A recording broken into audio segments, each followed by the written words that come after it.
तिमोथियस के नाम पौलुस रसूल का पहला खत। छठा बाब।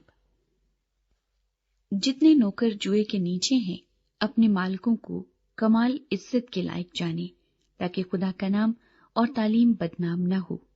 और जिनके मालिक ईमानदार हैं, वो उनको भाई होने की वजह से हकीर न जाने, बल्कि इसलिए ज्यादातर उनकी खिदमत करें कि फायदा उठाने वाले ईमानदार और अजीज हैं। तो इन बातों की तालीम दे और नसीहत कर।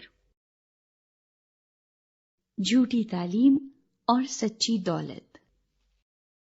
अगर कोई शख्स और तरह की तालीम देता है और सही बातों को, यानी हमारे खुदावंद यीशु मसीह की बातों और उस तालीम को नहीं मानता जो दीनदारी के मुताबिक है, वो मगरूर है और कुछ नहीं जानता, बल्कि उसे बहस और लफ्जी तकरार करने का मर्ज है, जिनसे हसद और झगड़े और बदगोइयां और बदगुमानियां और उन आदमियों में रद्दोबदल पैदा होता है जिनकी अक्ल बिगड़ गई है और वो हक से महरूम हैं और दीनदारी को नफे ही का जरिया समझते हैं। हाँ, दीनदारी कनात के साथ बड़े नफा का जरिया है, क्योंकि ना हम दुनिया में कुछ लाए और ना कुछ उसमें से ले जा सकते हैं। बस अगर हमारे पास खाने पहनने को है तो उसी पर किनायत करें। लेकिन जो दौलतमंद होना चाहते हैं, वो ऐसी आजमाइश और फंदे और बहुत सी बेहुदा और नुकसान पहुंचाने वाली ख्वाहिशों में फंसते हैं, जो आदमियों को तबाही और हलाकत के दरिया में गर्क कर देती हैं। क्योंकि जर की दोस्ती हर किस्म की बुराई की जड़ है, जिसकी आरजू में बाज ने ईमान से गुमराह होकर अपने दिलों को तरह तरह के गमों से छलनी कर लिया। जाती हिदायत। मगर ए मर्दे खुदा, तू इन बातों से भाग और रास्तबाजी, दीनदारी, ईमान, मोहब्बत, सब्र और हिल्म का तालिब हो।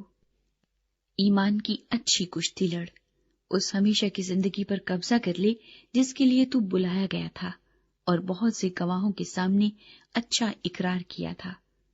मैं उस खुदा को जो सब चीजों को जिंदा करता है और मसीह यीशु को जिसने पैंतुस पिलातुस के सामने अच्छा इकरार किया था, गवाह करके तुझे ताकीद करता हूं कि हमारे खुदावंद यीशु मसीह के उस ज़हूर तक हुक्म को बेदाग और बेइल्जाम रख, जिसे वो मुनासिब वक्त पर नुमाया करेगा, जो मुबारक और वाहिद हाकिम, बादशाहों का बादशाह और खुदावंदों का खुदावंद है। बका सिर्फ उसी को है और वो उस नूर में रहता है जिस तक किसी की रसाई नहीं हो सकती, न उसे किसी इंसान ने देखा और न देख सकता है।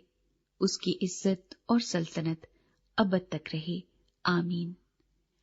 इस मौजूदा जहान के दौलतमंदों को हुक्म दे कि मगरूर न हो और ना पायदार दौलत पर नहीं, बल्कि खुदा पर उम्मीद रखें, जो हमें लुत्फ उठाने के लिए सब चीजें इफरात से देता है, और नेकी करें और अच्छे कामों में दौलतमंद बने और सखावत पर तैयार और इमदाद पर मुस्तैद हो और आइंदा के लिए अपने वास्ते एक अच्छी बुनियाद कायम कर रखें, ताकि हकीकी जिंदगी पर कब्जा करें।